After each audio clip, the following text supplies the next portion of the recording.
এই পতাকাকে পায়ের নিচে রেখে কুচলাচ্ছে, এটাকে আমরা মেনে নিতে পারি না। কারণ আমাদের দেশে আমরা বাংলাদেশের পতাকাকে দেখুন না কত সুন্দরভাবে উঠতে দিয়েছি। কেউ তো আমরা বাংলাদেশের এই হাই কমিশনের পতাকা নিয়ে কোনো প্রশ্ন তুলছি না। আমাদের দেশের পতাকা আমাদের কাছেও যেমন গৌরবের, আমাদের কাছে যেমন আবেগের, তো বাংলাদেশের পতাকাও বাংলাদেশের কাছে আবেগের। কিন্তু আমাদের পতাকা নিয়ে কেউ ছেড়ছাড় করবে, এটাও মেনে নিতে পারি না, এটা জানিয়ে এসেছি।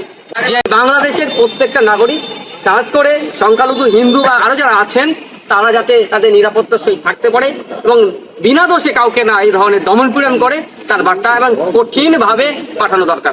গত রাত্রে দেখলাম ওখানে আপনার মাজারকেও ভাঙচুর হয়েছে। সেই বিষয়টা তো এনাদের সাথে আলোচনা করেছি যে কেউ মাজারকে প্র্যাকটিসের মধ্যে রাখে, কেউ নাও রাখতে পারে। বিভিন্ন ধর্মস্থানেও আঘাত আসছে, এগুলো খবর পাচ্ছি, এগুলো বন্ধ হওয়া দরকার। এবং যে অ্যাডভোকেটের একজনকে খুন করা হয়েছে সে বিষয়ে আমাদের চর্চা হচ্ছে, সেটাও যেন কোনো রকম ভাবে না কারো উপর চাপিয়ে দেওয়া হয়।